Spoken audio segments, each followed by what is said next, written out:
Everybody, welcome to another episode of Courtside with Beilinson Tennis, part of the Tennis Channel Podcast Network. Again, always nice to have my co-host and Hall of Famer on with me, Steve Flink. We got a heck of a lot to talk about on this episode. A lot of good tennis. One housekeeping item before we get rolling. Again, I know some people like to watch these episodes on YouTube.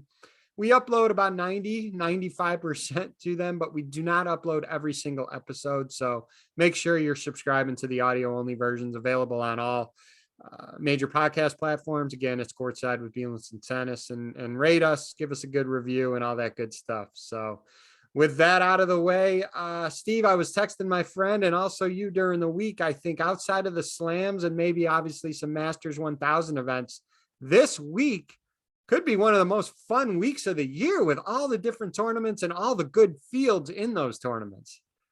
Yeah, it was spectacular, and it was gripping day after day after day, and obviously Tennis Channel showed a lot of it, and going back and forth between the men and the women, and between Dubai for the men and Acapulco for the men. It was really a very enjoyable week. Not many like it over the course of the year. I agree with you on that.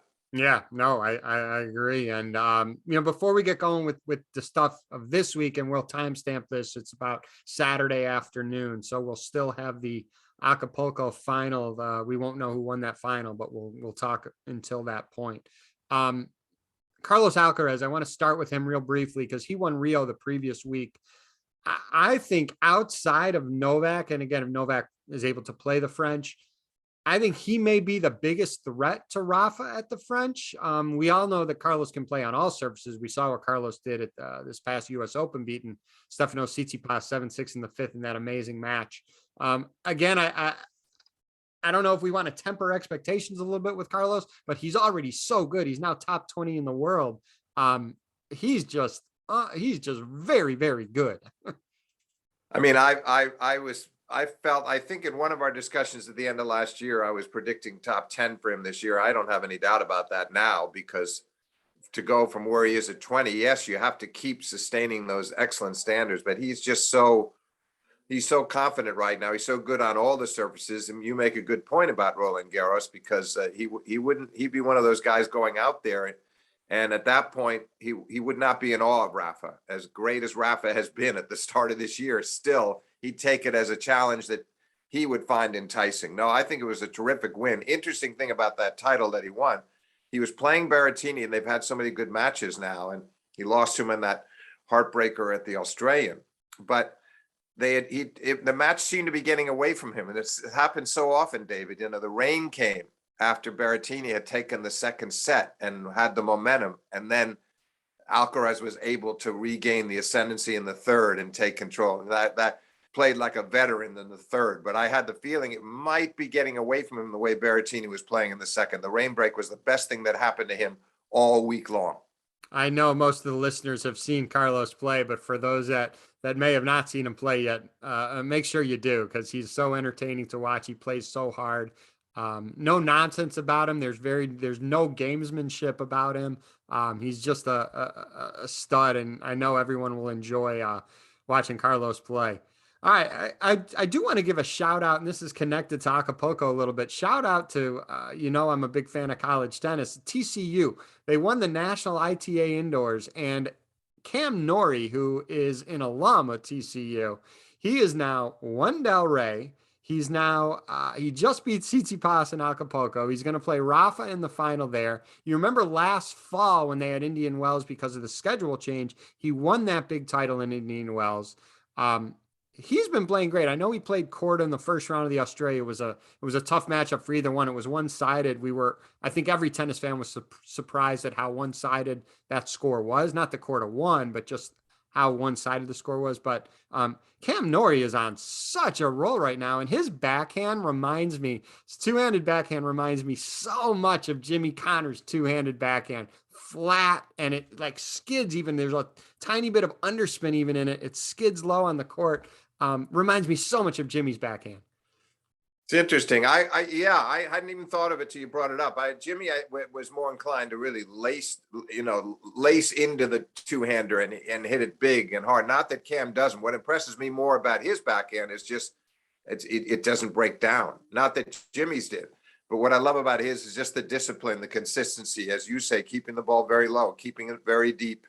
He's impenetrable on that side, and I'm glad to see that he's ignited his season now. That was a tough start to the year for him after winning Indian Wells last year, as you mentioned, but now he's really rolling.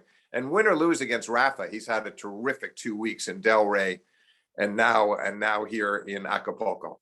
He is. And I mean, if you're going to beat him, you're going to really have to beat him because he does not give you much. Again, it was a rough start in Australia, but he's just a tough competitor. And again, if you're going to beat him, you're going to really have to kind of go through him because he's not going to give you much. So we'll see what happens in the final there.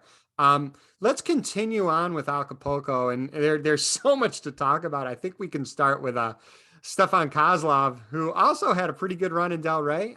For those that don't know much about Stefan, Kozlov was one of the best juniors in the world.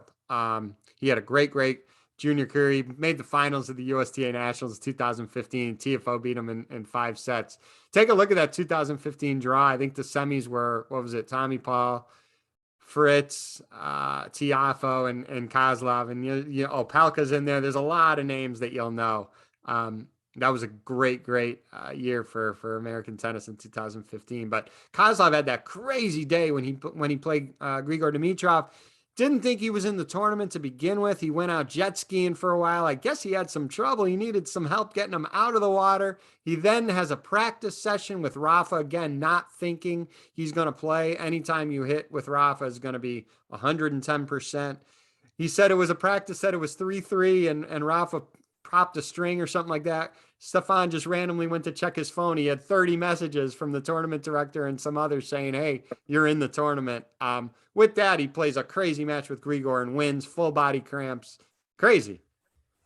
Yeah, I don't know how he got out of it because he was cramping. And I remember the commentators felt that if he didn't close out that second set, there was no way he was going to win. And yet he did hang in there. And he's very deceptive back there. He looks almost as if he's having a casual Sunday afternoon practice at times. Doesn't seem to be bending, but it's very misleading because he's such a smart player.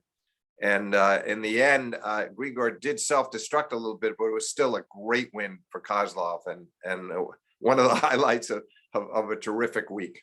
Yeah, it was. And it's like you said, it's deceiving. He can lull you to sleep and think like it's just more of a casual hit, kind of pushing, not giving you a lot of pace. Then the next point or even midpoint, he'll blast the ball. Like he has power. So it's just very tricky to play. I think for the recreational fans, they all know someone, whether you call the person a pusher or someone who has a ton of variety. He's frustrating to play. He's had an up and down career as a professional, but he's put together a couple good weeks now. So we'll see if he can keep up that momentum. Also hard dealing with that for the opponents to adjust to that serve, David, which can be one of the slowest in the sport. So again, you feel like you want to tee off and hit winners off it, but somehow he puts it in awkward spots and keeps himself out of trouble. Despite that, I hope in the years to come he'll beef it up and make that serve into more of a weapon consistently. That would help him. But he's a fascinating player to watch. Pretty much an anomaly in this sport.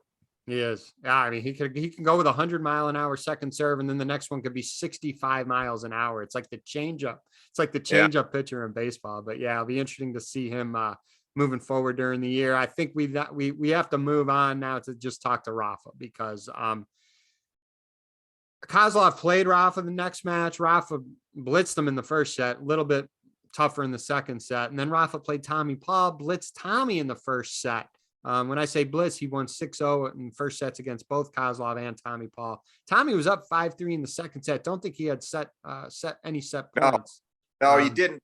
Very strange, David. Not only was he up 5-3, 3 times he was up a break. Rafa lost his serve times in that set. How often do you see a player of his caliber at his level find a way to win a set where they've been broken 3 times? He did. Even after he broke back and made it 5-0, he still had to save break points. Rafa did to hold on for 6-5, and he eventually survived at 7-5 in the breaker. That was a nice effort. Some kind of a big boost, I think, for Tommy, having not been able to get untracked in the first set and wasting a few opportunities to win games to make it that tight in the second. At least he came away with some encouragement. But Rafa, when the chips were down there late in the second, he just was not going to allow a third set, and he came through in the clutch. Yeah, and then the rematch happens, right? Then he faced Daniil Medvedev, and there was so much hype and excitement to watch that match. Again, the Australian Open Finals rematch. Rafa won miraculously down 2-0 to win his 21st slam. They played again. I put a poll out on Twitter, just what I was reading. I thought it would be interesting. This is 2 out of 3 sets, obviously a very different dynamic when you play the big 3 and 2 out of 3 versus 3 out of 5. People were favoring Daniil, at least in my poll, and what else I was seeing. What was interesting to me when that match started, Rafa was so sharp out of the gate, as the opposite of what happened in Australia. Rafa was really slow coming out of the gate in Australia. I think Rafa probably knew that this is more of a sprint than a marathon, and he had to come out sharp, which he did. I also thought the humidity, Daniil did not do well with that humidity early in the match. I was hoping, and gladly I was right, he would sink his teeth in the match in the second set, which he did. I want to hear your thoughts on how the match, and then we'll talk more detail about the second set. Yeah, sure. Good assessment. I did feel I didn't go along with the people in your poll. I was wrong in Australia. I was convinced going into that match Medvedev would win, and it was a remarkable comeback from Rafa from 2 sets to love down, and then 2-3 love 40 in the third. This time I was convinced he'd come out of the gates arrestingly and be really ready to play. And also, I think I could just sense he had a certain confidence about this one, that it was such a boost to win that match that he loved the idea of trying to see if he could replicate it last night as we speak. So, yeah, you're right. Medvedev was really struggling in that first set. He wasn't putting enough returns back into play. In fact, he didn't have a break point the whole first set. And Rafa was holding comfortably, and except for one love 30 game at 3-1, and he pulled out of that one very nicely. But no break points against him, and he breaks Daniel and threatened him almost every time he served. And Daniel just didn't look comfortable from the baseline, David, and he didn't. So I felt like he was trying even more than he did in Australia to hit through him, try to beat Rafa with some pace. Maybe, and it wasn't working. Rafa was defending so beautifully, used his slice backhand very effectively, and then he would up the tempo in the rally and start driving the ball deep, and he had Daniel confounded. And then, of course, we get to that second set, as you just described.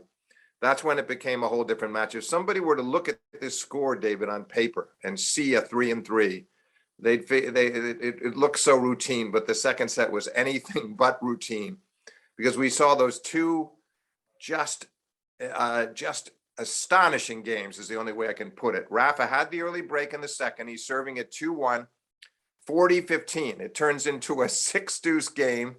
He fights off 4 break points. And how does he do it? One of them with an ace, 2 of them with inside-out forehands that there was no way Daniel could handle, and the last one with a beautiful move into the net, and he puts away a forehand volley. Nothing Daniel could have done. And finally, after the 6 deuces, Rafa holds. But 2 games later, similar bind, even worse.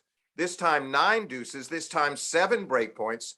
Daniel made one error, David, one error on a backhand cross court by inches that he didn't hit too badly. We'll call that unforced. That's the only one that he gave away. The other 10 were all Rafa. He served and volleyed twice in this 3-2 game, and they both worked. He had 3 beautiful drop shots that all worked, and he another beautiful finesse volley off his backhand. Some of those volleys were ridiculous. There were 2 of them. One was behind the service line and shoestrings that he dropped in. I mean, he's a very, very underrated volleyer. He's so good.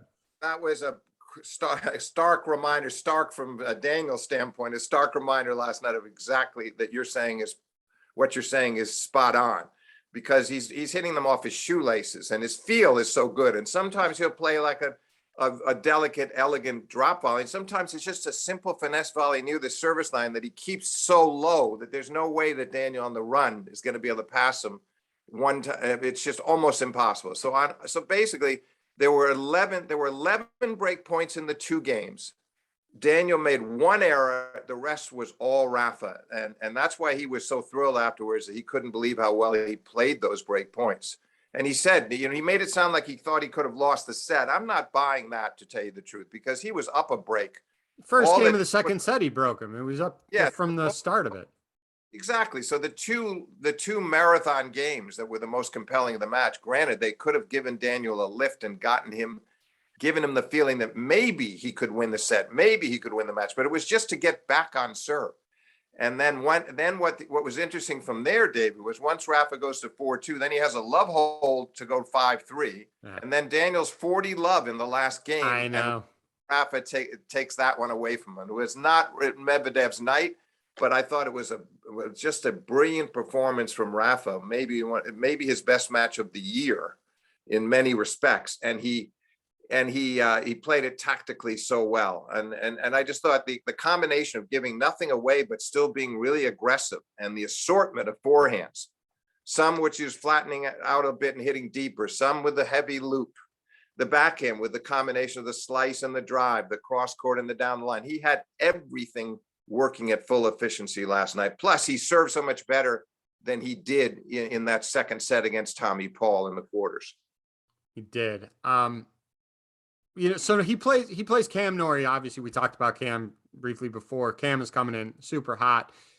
Rafa's 3-0 against him. He has not lost a set against Cam. And we're recording this before the final, so we don't know the outcome. But regardless of what happens with Rafa, I wanted to throw this out your way, Steve. Many of the best in any sport, the greatest in any sport, they often say they hate losing more than they enjoy winning, right?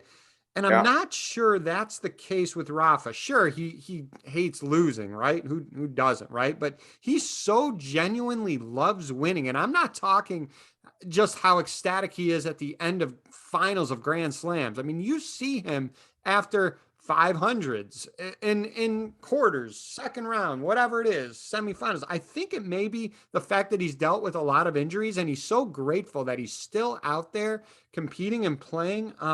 It's something nice to see where I think that statement of the greats hate losing more than they enjoy winning. I don't know if that necessarily applies with Rafa. He so loves winning.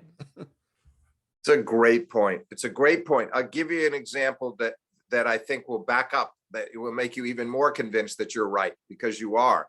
And I wrote this book in 2012, The Greatest Tennis Matches of All Time. The cover was Rafa and Novak from their epic 2012. We had just enough time to get it in, to get that match into the book.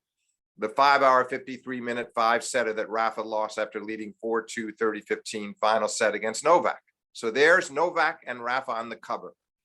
And I gave the book to Rafa. I didn't get a chance to see him till the 2013 US Open for a variety of reasons, injuries that he's had. And so I gave him the book, and I'm showing him some things in the book, and including his match with Roger, which I'd ranked at the time the number one of all time, the epic 2008 Wimbledon final that he won. And I show him the ranking list of the matches and this and that. And he's looking through it. And I said, "Yeah, Rafa, take a look here. I had your match with Roger at number one." And he said, "I know. Yes, I see." But then he points to the cover. He says, "But this was a great match too." Now, he had lost that match. Think about it. I could see other players maybe joking and saying something along the lines of, "I wish you didn't have to put that one on the cover." Or no, he was looking back on that as a proud moment, as one that he would still cherish despite losing. Yeah. And that proves your point. And I really do believe that that's, it's not that Novak and Roger are not magnanimous, and that they have that side as well, but nobody to the degree that Rafa does. Somehow he has this perspective on winning and losing, and he's going to give it all he has. But if he feels like he's played an excellent match in defeat and given it his all and been part of a great occasion, he's okay with that too. And I think that makes him a standout in his sport. Yeah, and you transitioned well over to one of the other arguably greatest of all time, and that's Novak Djokovic. And it was nice seeing him back on court in Dubai. Again, all the stuff with the vaccinations, put that aside. Any tennis fan wants to see the best players play in the event. So as tennis fans, it was so great to see Novak back. He did lose to Yuri Vesely. Vesely had a great week. I remember talking to you midweek, Steve. Novak didn't necessarily play bad that match. Vesely just played out of this world. Out of his mind. Absolutely out of his mind. Now, keep in mind, I think part of it was that he'd had some real bad luck a year ago. COVID slowed him down a lot. He talked about his problems breathing in practice for a while. He had a car accident that put him out longer. His ranking dipped out of the top 100. Here's a guy, a veteran who'd been in the top 35 or 40. So he qualifies, struggled through the qualifying, but then he beats Cilic, then he beats Bautista Agut. And against Novak, he just was swinging away, David, and enjoying himself. And he had Novak on his heels, and Novak did not play badly. But Jiri won the first set 6-4, broke Novak twice, and then served for the match in the second set.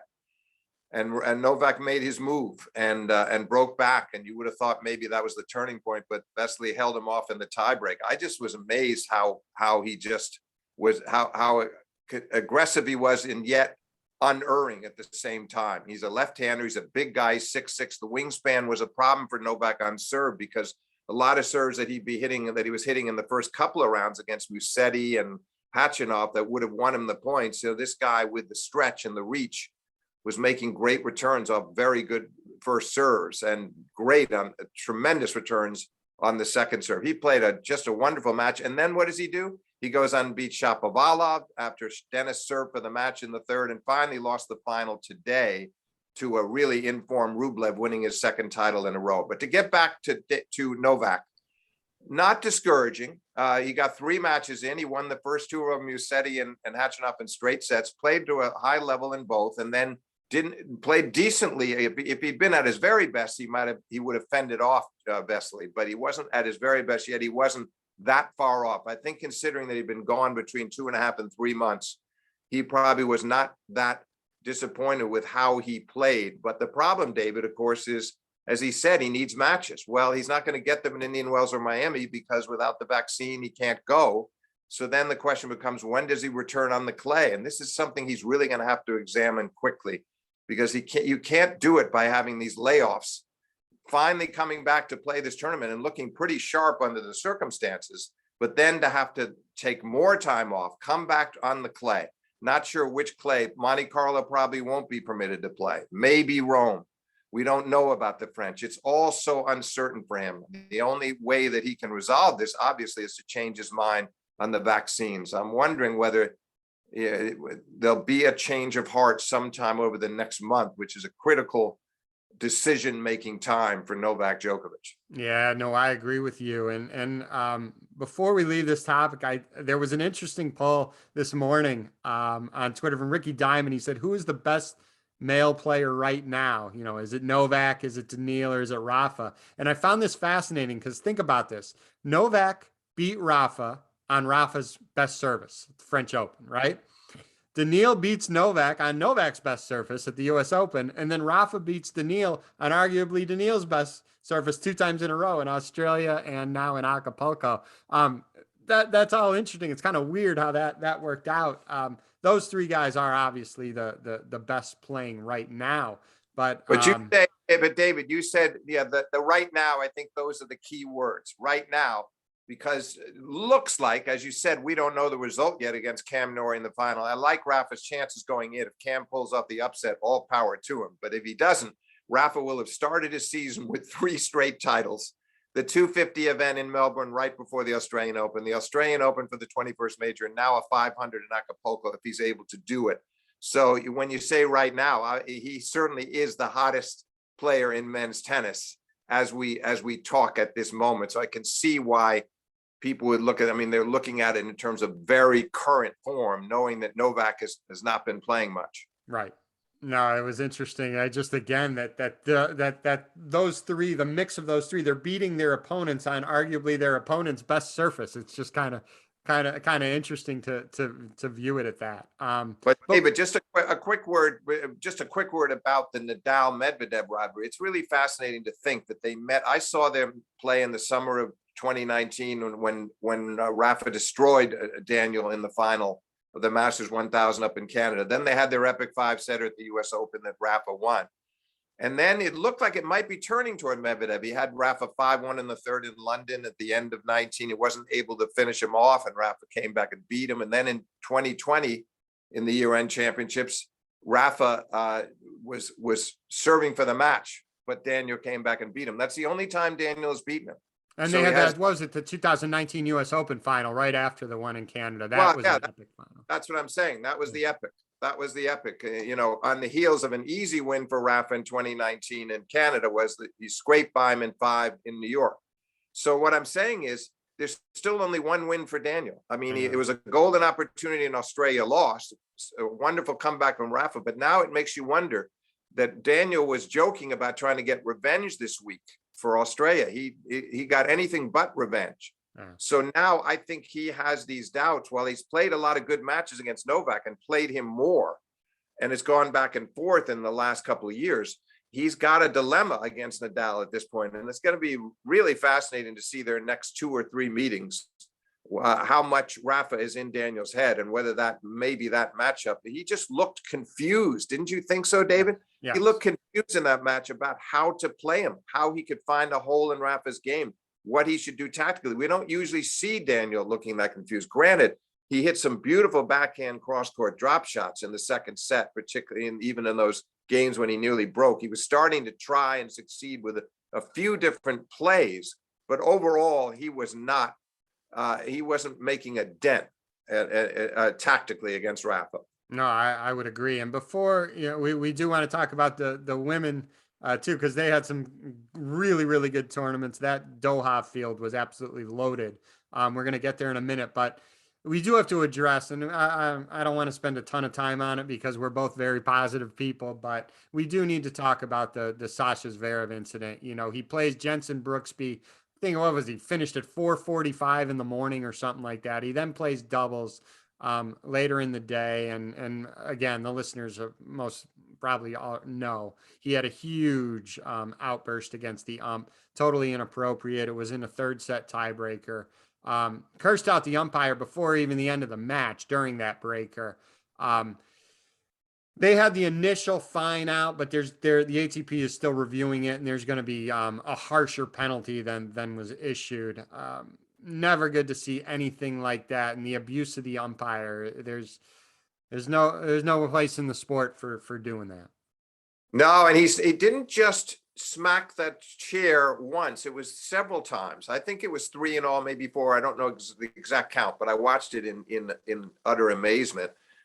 He gave a great statement afterwards, full of contrition, a genuine apology. However, I think really the best lesson learned would be if he was to not be able to play these next 2 Masters 1000s in Indian Wells in Miami, because that would hurt. Those are tournaments that he can really contend for. They could lead him into the clay court season with confidence. And I think if they said, no, you're not coming back until the clay, that would really make him reflect, and hopefully something like this would never happen again. Because the other players like Murray and Novak and Rafa, they all commented, and they tend to be very sympathetic and very supportive of each other. But they all were very critical of Sasha in this case, not in a personal way, but they felt like what he'd done was just unacceptable. It was way over the line. But sad moment for the sport. But I really do believe he'll learn for it, particularly if he gets the suspension that he probably deserves. Yeah, no, we'll see how that irons out. And again, I'll echo what you said. Hopefully we don't ever have to see that again. Okay, Doha, that field was unbelievable. If you looked at that draw, there was no easy matches there. And I want to start with Coco Gauff. We've talked about her quite a bit, and she's struggled, and I've said this several times, but not everyone has heard it, so I'll say it again. She burst on the scene in 2019. I thought the COVID year in 2020 stopped her momentum. I know it stopped a lot of people's momentum, right? Hers, though, specifically, she was just exploding on the scene, playing so well. I thought 2020 hurt her. She's kind of been up and down since that point. Had a much needed win over Paula Badoza, which I did not think she would win. Unfortunately, she lost the next round to Maria Sakkari. No shame in losing to Sakkari. Sakkari's playing very well, who then lost in her next round. But it was good to see Coco get that win over such a high-level player like Badoza. It was, you're right. And she couldn't replicate that form against Sakkari, who played very well against her. But you know what, David? I'm not that worried. I'm not unduly worried about this. I just feel like she's got so much ability, and she's got a great psyche, great temperament. And I feel that she doesn't let these losses, I don't think she sits around in a morose state of mind saying, why am I not doing better? And I think over the course of this year, we're still going to see some great things from her. The Badosa match was sort of a flash. It was a spark. It was a sense of, okay, look, maybe she'll get going now. Now, she then had to follow up against a first-rate opponent, unable to do so. So she's got to start stringing those matches together more convincingly. But I'm convinced it will happen, and that she has, mainly because I like her disposition, I like her outlook, and I think she believes in herself. And we're going to see her in the latter stages of some majors this year. I have no doubt about it. Awesome. Yeah. Hope so. She did win the doubles, by the way, with Jessie Pegula. Coco generally plays doubles with Katie McNally. In this tournament, she teamed up with Jessica Pegula, and she won the doubles title in that tournament. So always good to be the last person or last doubles team standing of any tournament. So good job with that. Guadalajara didn't have the same field, obviously, as Doha, but I feel like these two people are always paired together when we talk, and it's because they're like best friends, and two, they've kind of come on the scene together, is Madison Keys and Sloane Stevens. And Madison Keys had such a great start to the year, and we're so glad that we're seeing her on the upswing. She had a bad loss in her first round in that tournament.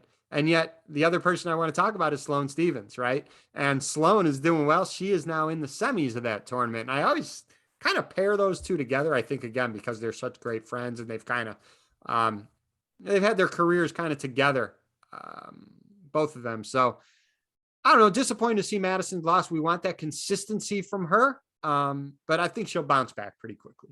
Yeah, I'm hoping that's a blip on the radar screen. I don't think we're going to see too many like that from her this year. And she's had a very positive outlook and got off to a great start to the season in Australia. So I'm not too worried about it. And Sloane definitely looks like she's back on the ascendancy based on what we've seen so far this week. But also a tip of the hat to Swiatek, by the way, for winning Doha. I mean, she destroyed Konovate in the final, and you see her on her best days. If she can catch somebody who is a little bit off, forget it. I mean, they're struggling to win games against her, and I like to see her back on the move again too, David, because she's a great player, and that French title she won a few years back is not a fluke, and she's in the forefront of the women's game, and I want to see her keep winning tournaments as well. Yeah, I agree. Again, I think when you take a step back and you look at the calendar, the beginning of the year, you don't necessarily circle this weekend as being like, whoa, this is going to be some maybe the best, best weeks of the year. But it certainly was. And it was so fun. And we're in the dead of winter here. We got the Sunshine Double coming up. So we're getting through winter. We got the Sunshine Double coming up, which is always fun. The Miami Open and Indian Wells. Reverse that order, Indian Wells and then Miami. But we'll see a lot of good tennis ahead. We covered a lot of ground today, Steve. Great week. Such a fun week. Great week all around. And, so many impressive title winners, and Cam Norrie having a second spectacular week in a row, and Rafa on the roll, and Novak returned, and it didn't all go well. On the other hand, he had the nice feeling of performing in front of very appreciative crowds, and hopefully that we're going to see a lot more of him. It was a terrific week all around. My eyes are, like yours, are tired right now because it's a lot of hours of watching tennis, but you find yourself so drawn in by in weeks like this when there's so many top players performing in different parts of the world. Yeah. And it just shows you the depth, by the way, in both the men's and women's games, that they can have a couple of events like that simultaneously, and there's no shortage of compelling developments. Amazing. Just a fun, amazing week. Steve, we'll wrap it up there. Looking forward to talking to you very soon again. This is we're in the midst of the tennis season right now. Let's just keep riding this wave because we had it was a lot of fun this past week. We'll talk soon. You got it, David. Enjoyed it.